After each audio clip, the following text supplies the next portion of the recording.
Ijoma Ugu is a food and nutrition expert. She's the founder and lead nutritionist at Brain Foods for Gut and Psychology.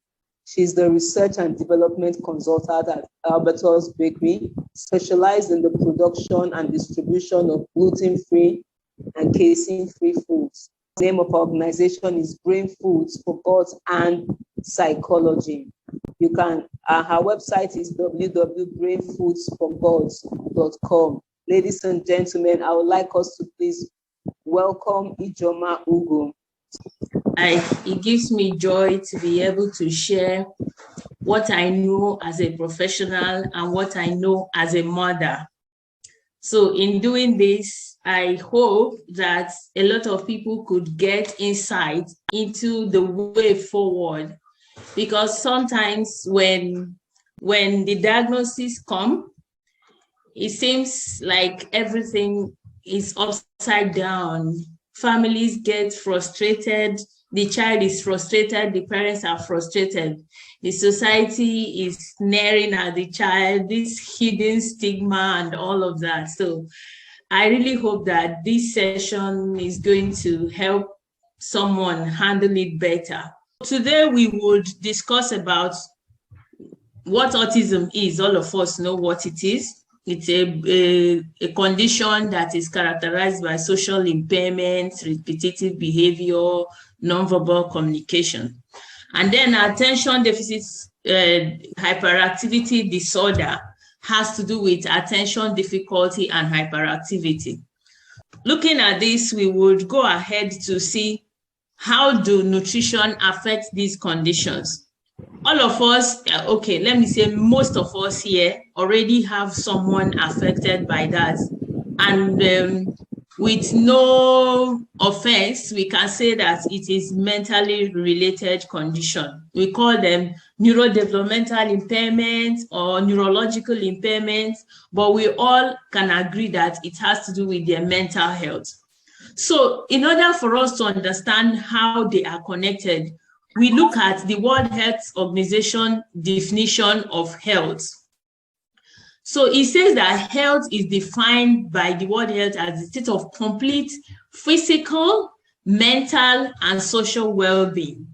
So I was trying to point out that for us, we are affected both physically, mentally, and in our social well-being, which is what we've seen by the definition of autism.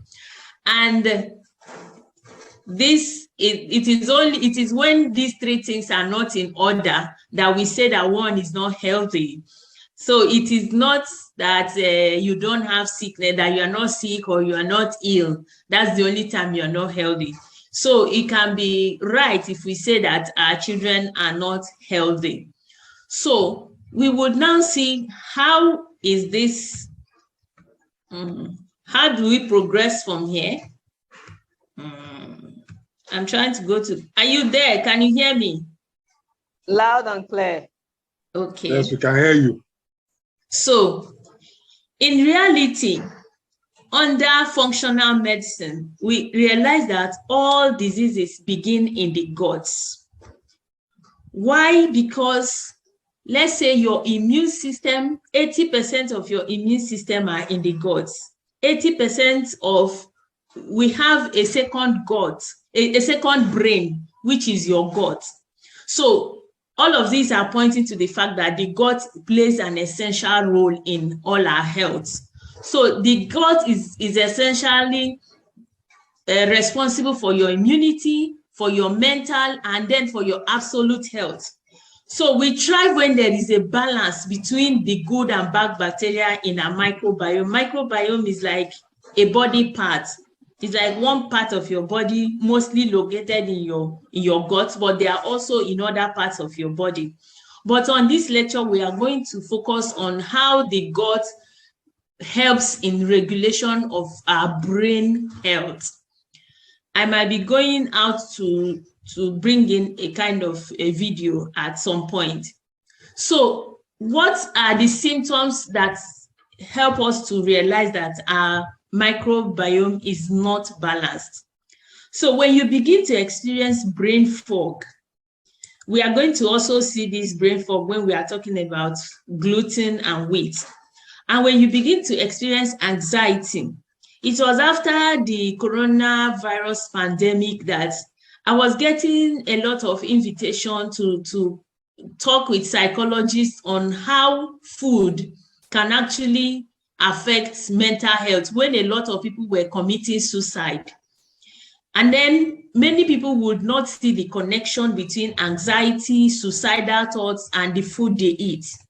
And then there is the condition of depression, OCD, migraine, attention deficit hyperactivity disorder, Alzheimer's, sensory disorders, autism. All of these conditions are conditions that can point us to the direction of microbial imbalance. How do this happen? So, okay, before that, we should also look at other implications of microbial imbalance. When there is microbial imbalance, there is a condition known as leaky gut. This leaky gut can occur if you have an excessive of the bad microbes inhabiting your mucosal, making up much of your mucosal microbial population. It's a much longer explanation, so let's move on. Leaky gut can also result to allergies. Meanwhile, there could also be other allergies, and these are also linked with microbial imbalance. There is also the chronic intestinal inflammation, colorectal cancer, and other chronic diseases such as the diabetes, as rheumatoid arthritis, muscular dystrophy. So it can go on and on when we want to connect our guts and our general health, not just our mental health. So what are the things that can cause that kind of imbalance that would bring about all of these conditions? We can see autism keeps popping up, attention deficit hyperactivity disorder keeps popping up. So the number one thing is diet. Diet is very crucial in providing the essential, ingredients for the health of this microbiome. At the end of the day, we know it as a fact that we are what we eat. So when we talk about diet being a part of building the gut and its components, we will see that in later slides. And then there is also the issue of stress. When you are stressed, stress can actually, remember when we talked about coronavirus pandemic? Yes, those kind of stress can actually disorganize the stability of the microbiome. And this is because as you are being stressed, there's a kind of chemicals that are being released into your bloodstream. This is like another topic of its own. There can also be the effect of medication. A lot of our children, if we look back to our early years, we see there were almost an assault of antibiotics. So when a child is given lots of antibiotics, what it does is that it goes and wipes off the microbiome population. And you can imagine when the microbiome population is wiped off, all of the things we are going to see here is going to be destabilized. We are going to see some of the important functions of the microbiome as we go forward. And then it could be out of hormonal imbalances. We know that a lot of children on the autism spectrum and attention deficit hyperactivity disorder, we want to put this as under the spectrum so that I won't be biting my tongue. So a lot of these children are having, their hormones are everywhere. You see a lot of anxiety, you see a lot of aggressiveness, you see a lot of sleep issues, you see a lot of things that can be attributed to hormonal anomalies. And then there is the case of toxicants. A lot of times we don't pay attention to these toxicants, but they play a very important role in the lives of our children. Take, for instance, heavy metal toxicity. When a child is heavily intoxicated with heavy metal, it could cause a lot of neurological damage. Aside neurological damage, some of these metals serve as a harboring point for the bad microbes.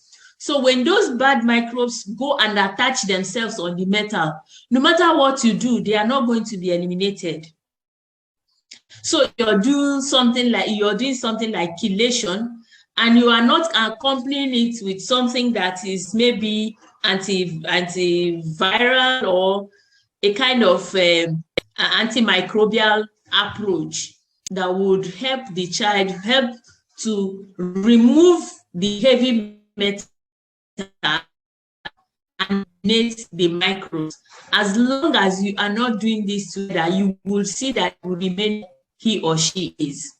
So these toxicants, I already created a course which I'm going to present at some point. Can you hear me? Loud and clear, Joma, go on. Okay, so I already created a course that explains all of these things in details. So when we talk about toxicants can come from your kitchen. Toxicants can come from the things you use on the child's body, everyday hygiene products. Toxicants can come from the environment. Toxicants can also come from even the food that the child is eating.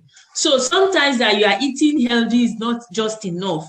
You are also required to take some certain steps to make sure that the healthy food is not also a source of toxicants to the child. And this is the part that parents find difficult when we recommend a dietary approach, because I wouldn't want a parent to just carry meal plan and go home and be pumping the child with good food when there are lots of things that are not properly taken care of.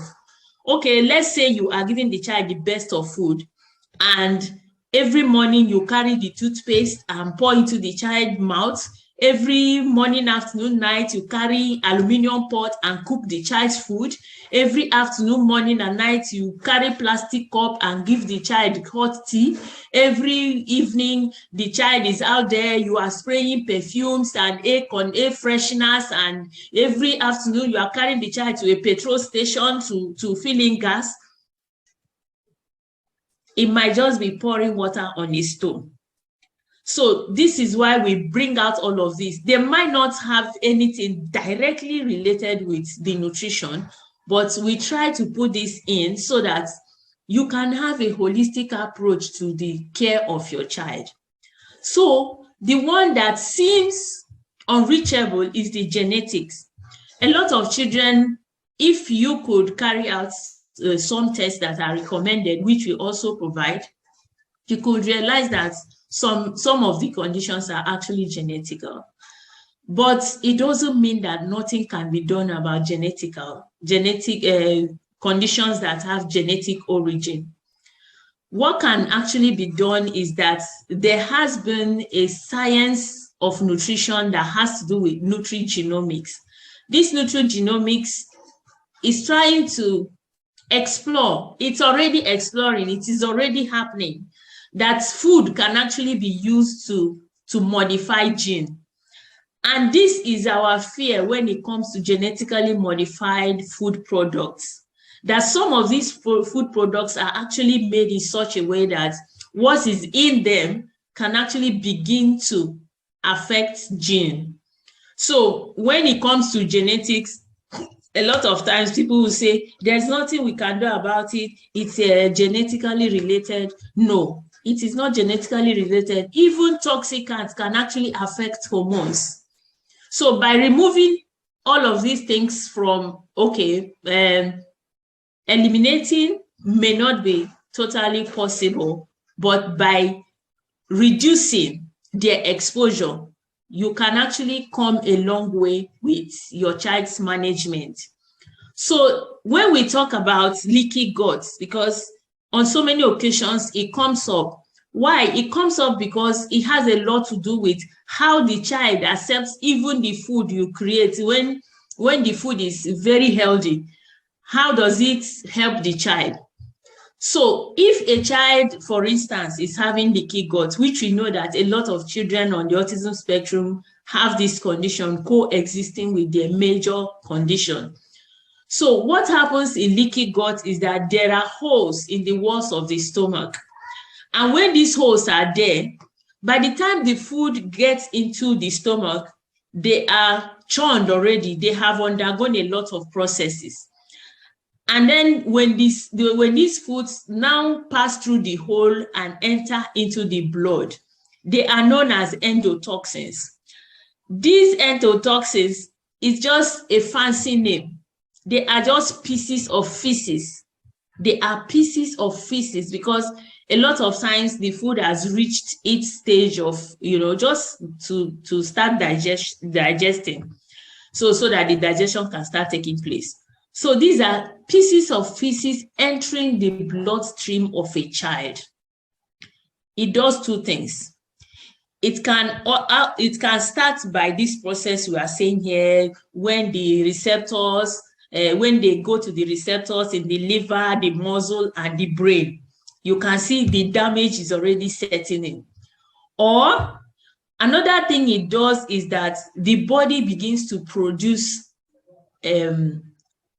antibodies. The body begins to produce antibodies that would recognize these endotoxins as what they are, toxins. They are no more nutrients. They become toxins at this point.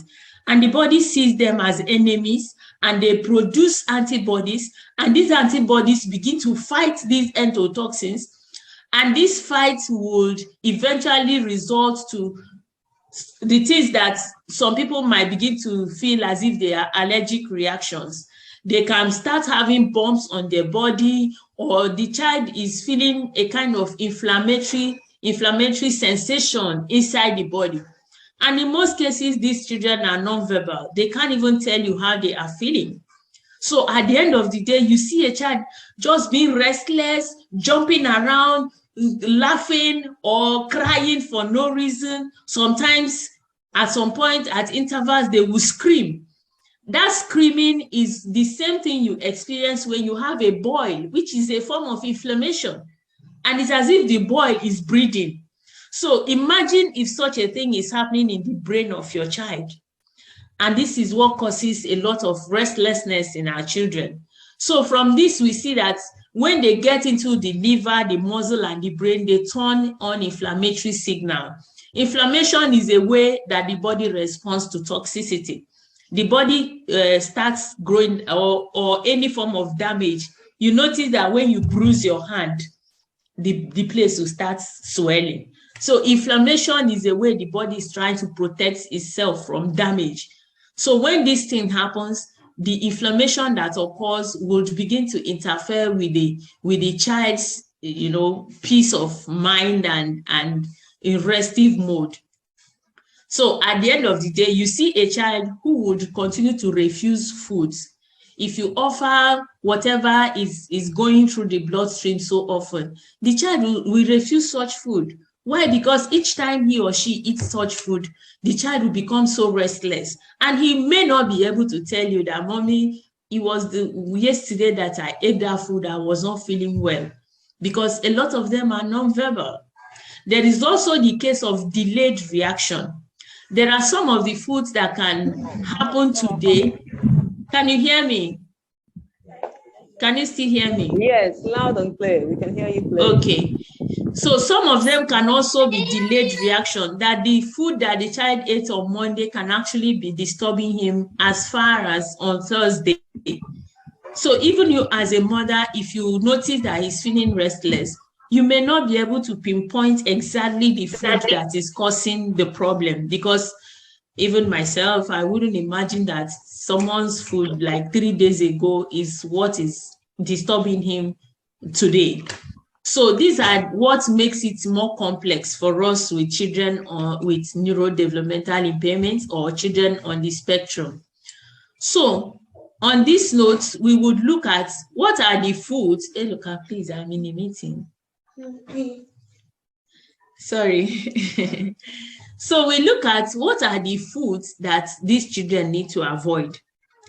On so many occasions, parents just say, those things, they don't work. Wheat-free, gluten-free, they don't work. No, we don't just do these things to make life complicated.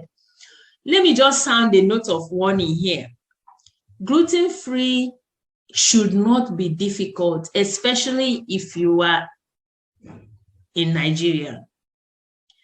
I am aware that some people on this meeting are not in Nigeria, but I just want to use Nigeria as a case to say that gluten-free should not be a very difficult thing for you to do. Why? Because on a very good day, like traditionally, wheat was not really a part of our diet. Number one. Number two is that most basic Nigerian foods are gluten-free. You see our cassava, you see our yam, you see our corn to a large extent. Yes, it's gluten-free, although it produces some allergy in a group of people. You see the rice, the basic normal rice. You see what else? Our cocoyam, our bambara granite, oil bean seed, breadfruits. All of these things are naturally gluten-free. So in Nigeria, you cannot tell me you cannot do gluten-free because it's so difficult. No, it could be a challenge because in most cases, a lot of people already have the pattern and the behavior of eating these glutinous foods. But if you want to do it and you are determined, I tell you, there is help. Yeah, we could make gluten-free, casein-free meal plans, and then there is the chance, because when you walk into the market, there are 101 things you can actually grab that do not contain gluten. So what is the basis of us recommending gluten-free diet? Number one is that gluten triggers inflammation. When this inflammation, there is a chemical known as zonulin. This zonulin is responsible for guarding the walls of the stomach. So when the inflammation is triggered, the zonulin goes through the walls and gets into the bloodstream. And then it turns up a certain substance also that is known as microglial. It's a kind of immune cell.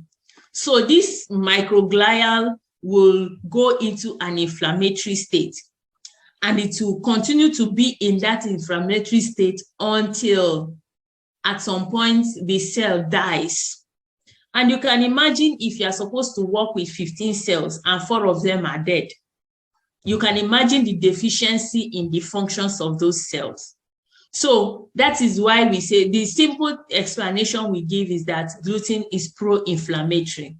Gluten encourages inflammation. And as we can see, inflammation is like at the root of most disease conditions. So this is just like one simple explanation. I also made a video, which I'm going to provide the link, that explains a lot why parents should consider going gluten-free and casein-free, if especially you have a child on the spectrum. I have a video on that. I'll provide the link as we go on. And then when the brain, we are looking at what then happens in a continuous inflammation state of the brain.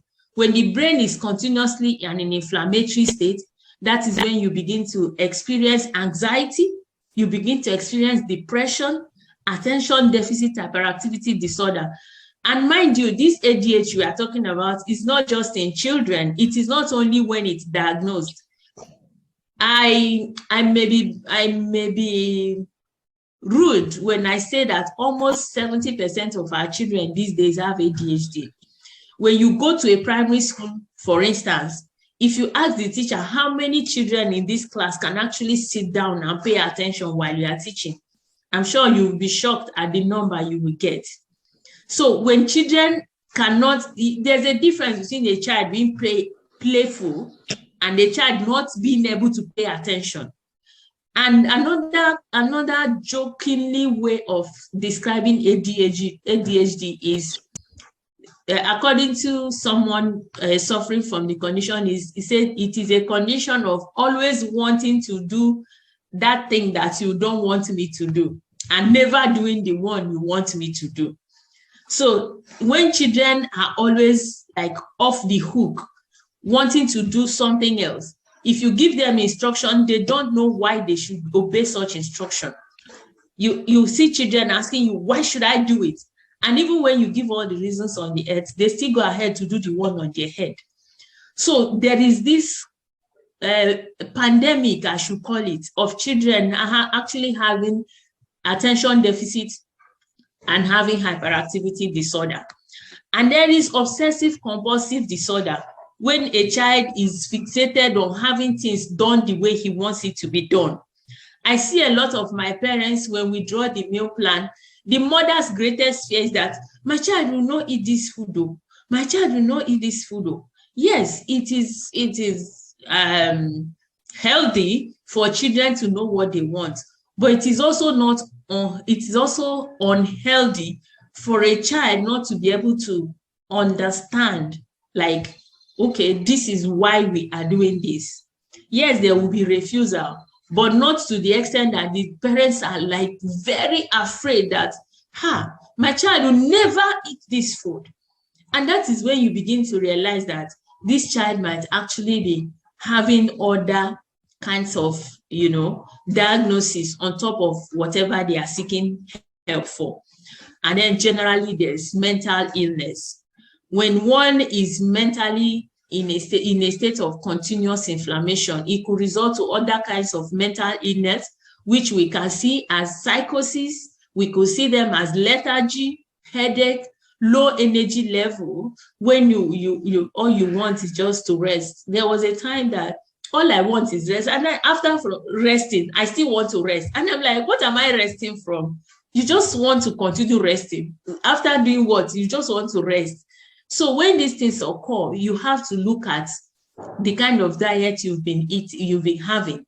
And then we also have the brain fog. A lot of people that don't even know they are allergic to gluten. Every morning you get to the office, you're like,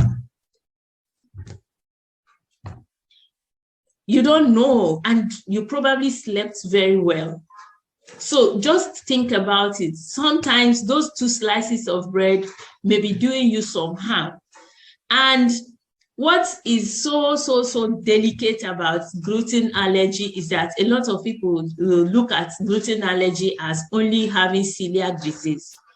So here I am saying that you should remember that aside celiac disease, there is also non-celiac gluten sensitivity. A lot of people have this non-celiac gluten sensitivity and they don't know it. Do you know how people get to know about it? Is that some people who think they are allergic to gluten, maybe in the United States of America, so when they come to Europe, come visiting, they realize they could eat anything without, getting sick or getting low or having headache or having low mood or brain fog.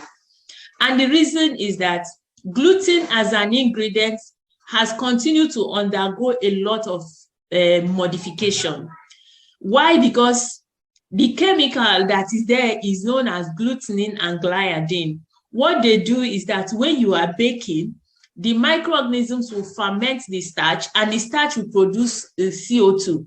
And then the glutenin and gliadin will form something like a web and hold the gas inside so that your bread grow like a agege bread. So this is what the glutenin and gliadin does. So in an effort to make your flour more productive, let's say instead of using 1 cup of flour to make 1 loaf of bread, you can actually use 1 cup of flour to make 2 loaves of bread. So scientists found a way to make the gluten and gliadin more elastic so that they can hold in more air inside the bread. So what happens is that when people who do not have enough enzyme to break down that elastic material consume them, they begin to have all of these situations. So they begin to feel all of the low mood, the brain fog, the headache, the lethargy, the psychosis, which is as a result of not being able to break down the protein, which is the gluten. In that video I'm going to share, I explained all of this. And then you have the situation where you refer to them as opioid effects. Opioid is what happens to the brain when you smoke some narcotics. So they get you really high and you are somewhere up in the cloud. Some of our children, this is what they feel. I said I don't have biscuits. Please, can we mute our microphones? Thank you. Can we mute our mic? Thank you. Please, let's mute our mic. Thank you. So some of our children that lack that specific enzyme, and even some of us adults, can actually begin to feel that opioid effect when we consume gluten. And then how do you explain a person who is becoming suicidal, lethargic, aggressive, and almost being diagnosed with depression? And you can already begin to connect one-on-one. So gluten, casein, gluten from wheat is one. So we are now looking at dairy. Dairy, casein is the protein content of milk.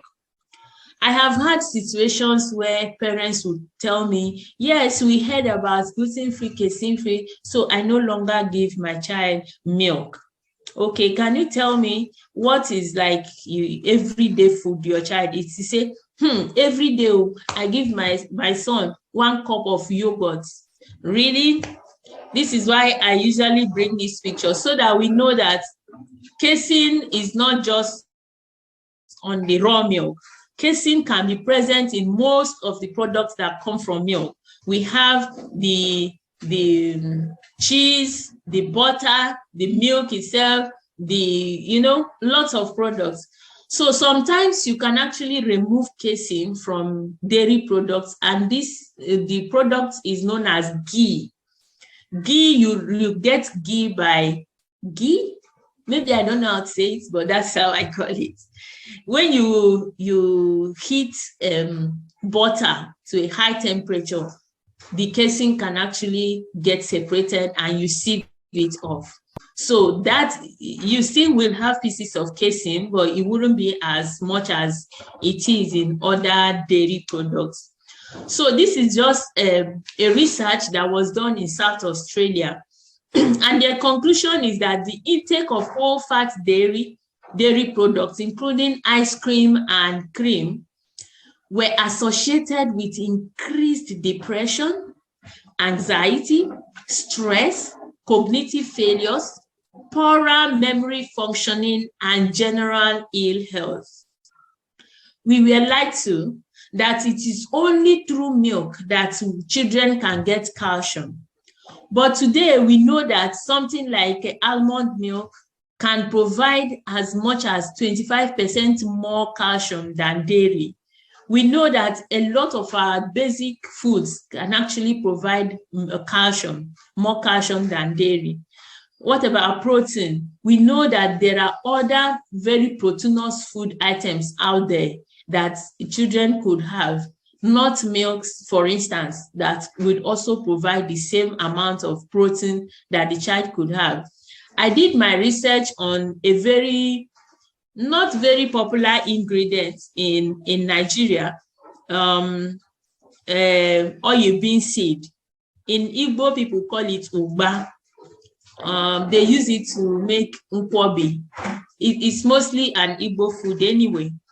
And you know what I realized? I realized that in its fermented state, this food product contains as much protein as meat. Meanwhile, it's a plant protein, it's a food from plant source. So these are kind of foods we have that we don't even know what they mean, they contain. Okay, looking at something like fonio, for instance, fonio, acha. Acha is a kind of grain. Fonio is one of the food we mentioned, we call superfoods. Superfoods are foods of plant origin that contain almost as much protein as animal protein, as much amino acids as animal protein. So acha, for instance, is a kind of food you could be eating and be getting enough protein. And then when it comes to food again, we try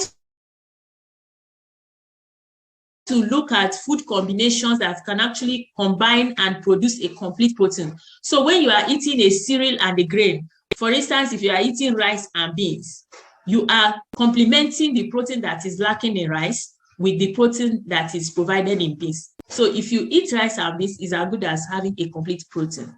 So these are some of the tricks that a nutritionist can do for you, and you won't even be missing some of these foods. So looking at milk again, is this the only reason we shouldn't take milk? No, there is an additional reason. And this additional reason is not just this. We also have others, but I'm going to stop here. So propionic acid is one of these acids that are produced when fermentation of complex carbohydrates is happening. We know that the cows eat only grass. Grasses are mostly complex carbohydrates.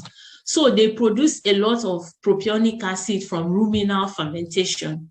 So from that fermentation, there is also the use of this propionic acid as preservatives, not only on feeds, they also use it on other food products such as cereals and other grains. They use propionic acid as preservatives.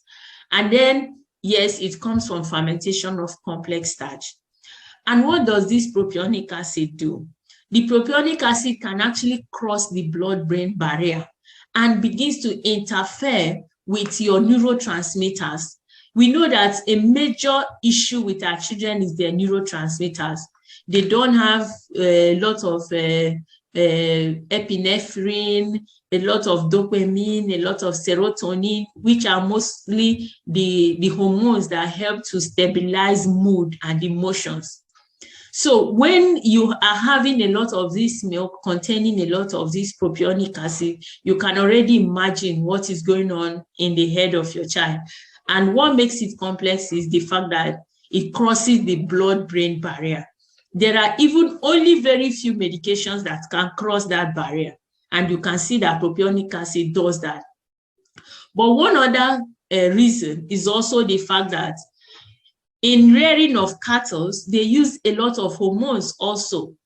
If you want a cattle to be producing lots of milk, of course, you have to use reproductive hormones. If you want a cattle to produce only meat, of course, you'll be using a lot of hormones that will fatten the cow.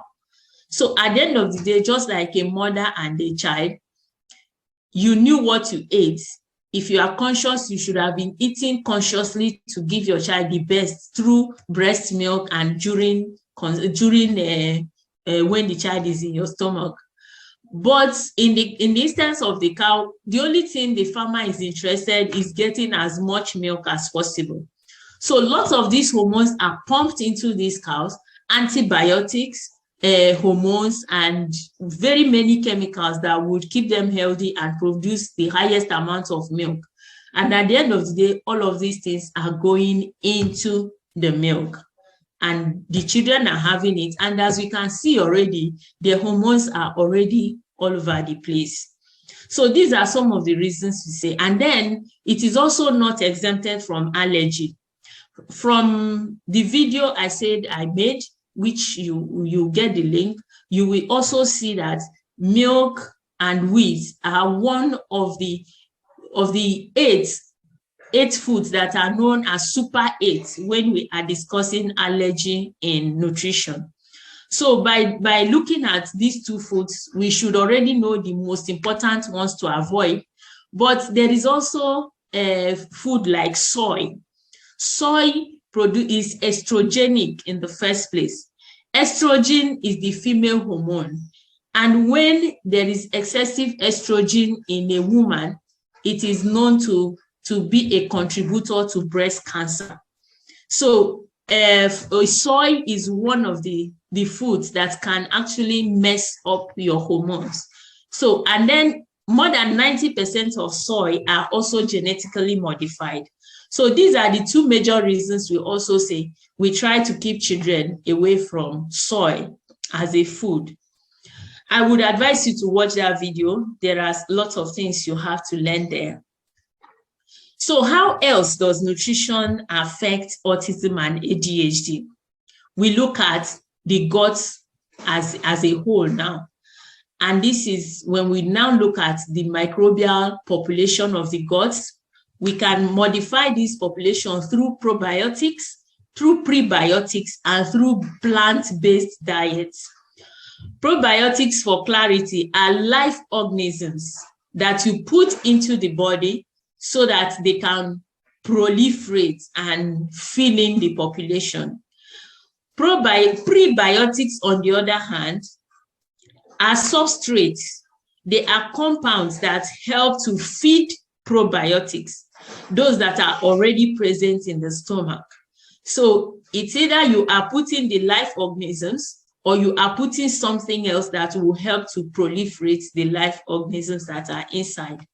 And then there is the plant-based diet. You are going to see how plant-based diet can help to improve microbiome health. So how does microbiome matter in autism and ADHD? Is it just microbiome? So microbiomes are responsible for triggering serotonin. Serotonin is the hormone that controls anxiety, happiness, mood, and then they also produce aromatic compounds that are helping your neurotransmitters to function very well. The epinephrine and the neurotransmitters are those that, how do we say it? They convey messages. There are neurons, but the neurons are the structural, while the neurotransmitters are the chemical. So the neurotransmitters are responsible for conveying messages across neurons. And what do neurons do? Neurons are the things that help you to say, you have put your hand on a fire. The neurons will send message to the muscles. The muscles will send message to your fingers to contract so that you can pull your hand off the fire. And then when it's pulled off, the neurotransmitters have done their job through the neurons. And it is because our children's neurotransmitters are usually not as effective. That's why many of us would think that our children don't have any sense of pain. They don't have any sense of fear. They can actually walk into the highway. My daughter has walked into the highway once. You could spank the child and the child is laughing at you. It doesn't mean they don't, the neurotransmitters are not very effective. And sometimes you see the child crying at night. That is the time the neurotransmitters are conveying the message. They are very slow. When your child crying around 5 p.m. or 8 p.m. might not actually be as a result of what you did to him or her at that point. It's possibly that it was what happened at school that is registering at that moment. So the neurotransmitters are not effective. They are not as fast as they ought to be. So sometimes you see your child laughing. Maybe you watched a movie like 5 hours ago and he was emotionless during the movie. And then around 5 hours later, he's laughing by himself, Yeah, we know sometimes it's as a result of yeast overgrowth, but sometimes it's as a result of that is the time that the neurotransmitter is registering the information. And that is why the therapists are always do it again. They keep repeating, so that the neurotransmitter can be picking up and be going and be picking up and be going and be picking up. So that's why all their things have to be, it took me like almost 1 year to teach my daughter to pick paper and put in dustbin. Many of us have the issue of toilet training. It will take them a long time to actually make the connection. When you are talking to them now, if I'm talking to her, she will be like this, trying to comprehend, so that the connection can be made. You and I, we make such connection in seconds. Some of them, it takes them days, it takes them hours to make such connection. And that is because of neurotransmitters. And now today we are here saying that the microbiome helps in functioning of the neurotransmitters. And then we look at also, it is very important in the development of mental disorders such as insomnia and depression, because it has an effect on melatonin. Melatonin is a very natural chemical that your body produces whenever you are ready to sleep. And it is higher when you put off the light. When you put off the light, your body will start producing melatonin that will help you to relax and fall asleep. We know that many of our children have sleep issues. And here we are telling you that microbiome can play an important role in modifying the sleep by having a positive effect on the melatonin. Many of the children take melatonin. Thank you.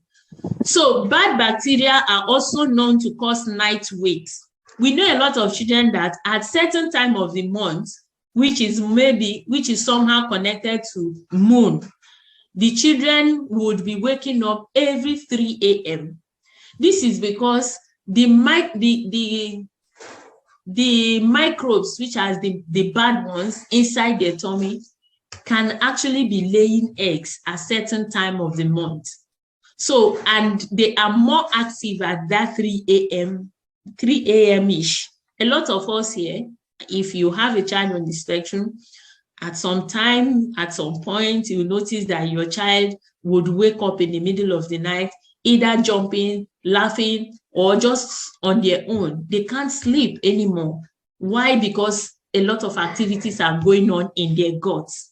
And here we are saying microbiome can actually affect that. How? Because when the microbiome is balanced, the bad microbes, which are the ones laying egg by 3 a.m., will not be effective anymore, because they would be suppressed by the good microbes, which you can actually affect by the use of probiotics.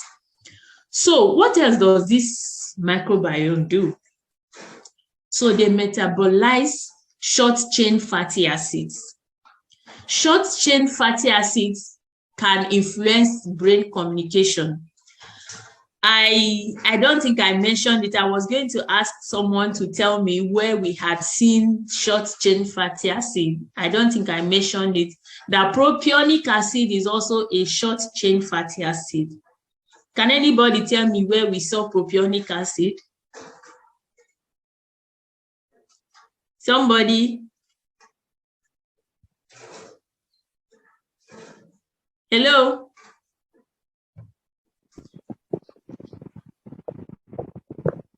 Can you hear me? Yes, we can. They are replying in the chat. Okay, when we talk about dairy foods.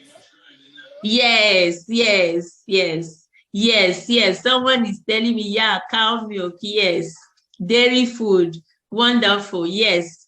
We saw propionic acid. So remember now, propionic acid as a short-chain fatty acid crosses the blood-brain barrier. So in this instance now, the microbiome, of course, produces the much more beneficial short-chain fatty acids. And these can influence brain communication and brain functions. It was in another lecture we looked at your second brain, which is your gut. So this propionic acid can actually be a communication between your second brain and your first brain. And this microbiome we are talking about can actually help in making these short-chain fatty acids. So moving forward, we look at how else does microbiome help in our health. This is now our general health. There is a compound I like talking about. If you follow me on LinkedIn, on Instagram, I like talking about folate, because folate is a very important nutrient in the lives of our children. So we say that this microbiome can actually synthesize folate for methylation cycle. This methylation cycle is the cycle that is responsible for detoxification. So you can imagine if your child's methylation cycle is functioning properly, who can tell me one or two things that can be taken care of by good methylation cycle? One thing that affects the children negatively that can be taken care of by good methylation cycle. I am on the chat. Let me see.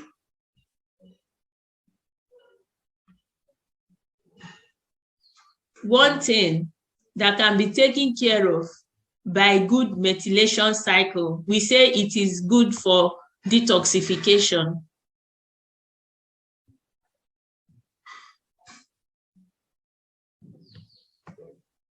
Brain fog, someone says brain fog. Yes, a bit indirectly.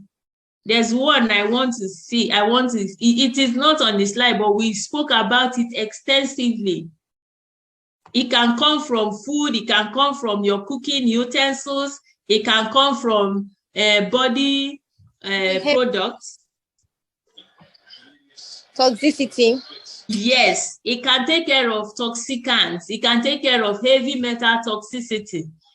So you can imagine if your child has good folate supply, the methylation cycle will be optimal, and if it takes care of heavy metal toxicity, for instance, it is taking care of microbes clinging to heavy metal, and this can take care of leaky guts, and this leaky guts taking care of can take care of allergies, and it can also take care of your child refusing food. Can you see how a lot of things are interconnected? So when we say do this, it is not something you just see immediately. It's something that has a chain reaction. One can affect one and affect one and affect the other. So good folate supply takes care of methylation cycle, which takes care of detoxification.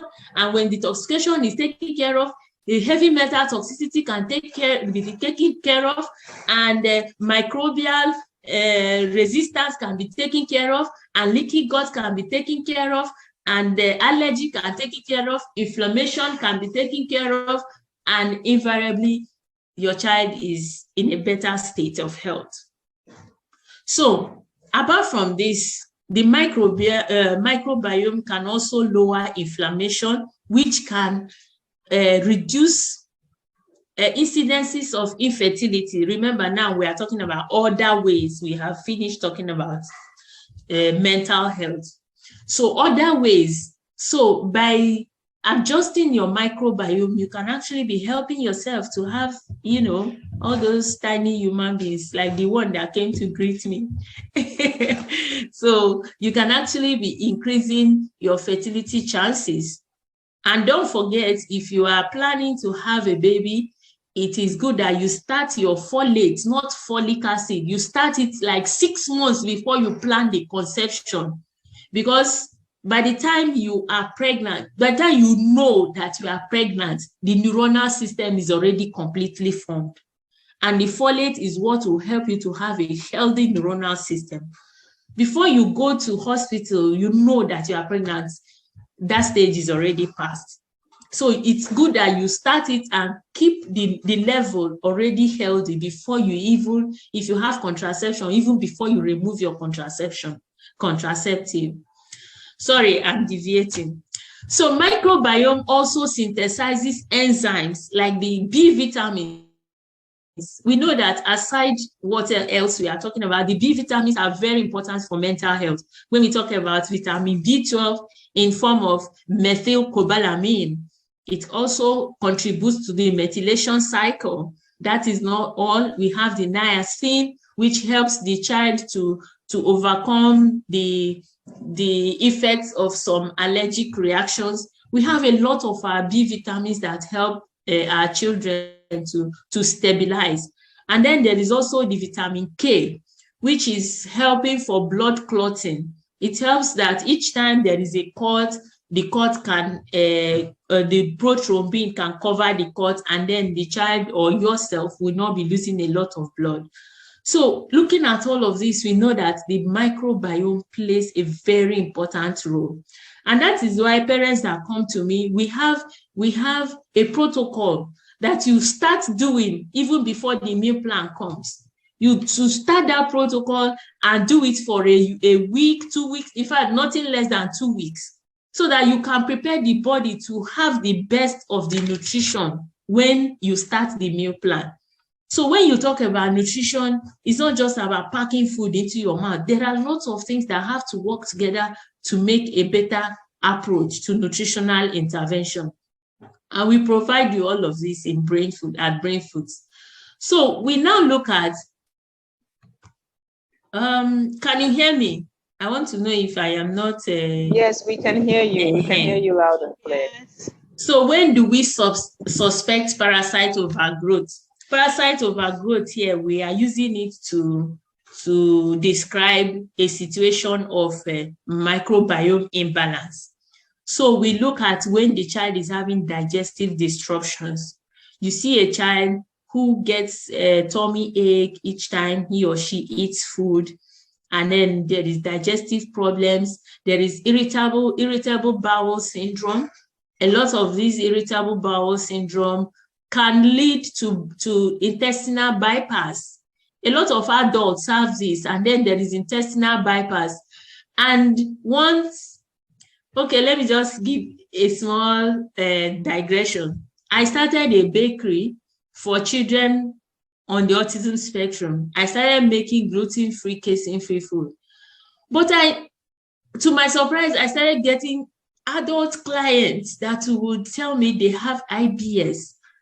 And that was even when it occurred to me that IBS, when you have irritable bowel syndrome, you have no choice than to just get off gluten. You just have to get off gluten. And don't wait until your own is diagnosed or until you have the the intestinal bypass before you get off gluten. In fact, as a precaution, I would advise, if you are more than 30, whether or not you are having these issues, please consider going off gluten and casein. Even before then, if you are having children, it is advised that you don't overdo them because they are anti-nutritional in nature. They can prevent your unborn baby from absorbing nutrients optimally. There are lots of things that gluten does that you may not know, but let's continue. So when you begin to see digestive disruption, irritable bowel syndrome symptoms, skin issues, teeth grinding, inappropriate laughter, hyperactivity, and sleep disorders, these are a few of them. Intermittent screaming. These are some of the things that if you begin to see in your child, please just know that that child is a gut child. We call them gut child because a lot of our children, their issues are rooted in the guts. And once you modify their guts, you see a lot of improvement. Others that are maybe rooted in the brain, maybe there is a brain damage. We know that a lot of our children are actually not on the autism spectrum. Some of them had a bad case of jaundice. Some of them had like an assault during birth. So if these are the kind of children, that is when you have like a little bit more work to do. But when a child is poorly on the spectrum and it is a gut problem, by the time you begin to take care of the microbiome, it goes a very long way. So how do we provide prebiotics in our food, in our diet? Let me warn here. When I'm talking about prebiotics for children on the autism spectrum, I'm always very careful. I am careful because when a child already has overgrowth, it will be detrimental to be offering lots of prebiotics. Why? Because by the time the child consumes the prebiotics, there will be a kind of competition between the bad bacteria and the good bacteria. So what happens is the bad bacteria continues to proliferate fast because they will also be feeding on the prebiotics. So when a child is already showing the symptoms we see in the previous stage, I would advise that you go straight to probiotics, which is the life microbes, instead of going to prebiotics. But in case the child does not have some of these things, which some children still don't have, we could consider providing a lot of prebiotics so that the probiotics inside can actually begin to feed on them and proliferate. And some of these prebiotics are the garlic, the onions, the asparagus, cocoa, apples, flaxseed. Is not exhaustive. There are also ones that could come as capsules, and there are just a bit more complex carbohydrates. Most of them could serve as prebiotics. And then how about probiotics? When we talk about probiotics, I want to us to pay attention to number one, unpasteurized yogurts. A lot of yogurt manufacturers try to do what we call pasteurization. Pasteurization is application of temperature to eliminate microbes from a food product. And why do people do this? People do it as a form of preservation so that the microbes will not go and overgrow while the food is on the shelf. So a lot of times, many of the yogurts we see on the shelf are pasteurized. And so they don't even serve that purpose of providing probiotics to the consumer. So many times you would want to take yogurt thinking that, okay, I'm improving my microbiome. Of course, you will still be getting some benefits because it's a very rich source of protein. I won't deny that, with lots of micronutrients that are everywhere in it. But if it is about probiotic, forget it. You might not be doing yourself much favor by drinking pasteurized yogurt. And I will also want to point out that although 90% of yogurts are made from milk, cow milk, in advanced society, there are yogurts that are made from coconut milk. Yes, there could be yogurts from coconut milk. There could be yogurts from other types of milk. The basic science behind yogurt making is just the introduction of microbes to ferment a kind of fatty acid, for a kind of fat. So if the fat is in coconut, why not? It could produce yogurt. So when we talk about unpasteurized yogurts, they are real yogurts that are made by fermentation that were not cooked in any way or heat applied to preserve it. Can you still hear me? Yes, we can, but at this point, we need to start taking questions. Yes, please. Okay, it's almost over. So there's also the sauerkraut. Those that are my clients, we talk about a lot about sauerkraut. Sauerkraut is just the fermentation of vegetables. And there is kimchi, kombucha, uba, like I mentioned, is oyubi seed. And there is also every other fermented food, as long as you are not overcooking it before consumption. And then the reasons why we are suggesting plant foods is that they are easier to digest and they contain varieties of microbial population. I always use cabbage, for instance. When cabbage is growing in the farm, they are open and then they continue to close. By the time they close, they harbor a lot of microbes, which can actually contribute to higher population of microbes in your guts by the time you consume it. I don't see anybody that opens cabbage and be washing it piece by piece. And that's why we usually use it for sauerkraut, because it contains a lot of microbes that will start the fermentation process. And then plants also have a lot of phytochemicals. The different colors of plants represent different kinds of phytochemicals. And most of them have anti-inflammatory characteristics, which is as a result of the phytochemicals. So how can we learn more? This is the link to my YouTube video that I made. From there, you can also explore other things on the channel. I also have how to make sauerkraut, how to make cream. A lot of things are there which you could view and get more insight on this nutritional approach to healthcare. And then there is also a course which one can take that took a lot of time to lay much insight into the many things you could do that is outside nutrition, but which helps to optimize your health. And that's the name of the course is Taking Back Your Health. So this is the website, the link to the course. Basically, it's what I have to offer to you.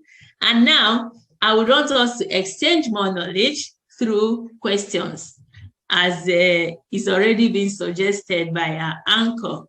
So thank you so much for listening to my everywhere story. I hope you were able to pick one or two things. I am always available. These are how you can reach me. I am almost everywhere. So let's go on to the questions. I appreciate your time. Thank you.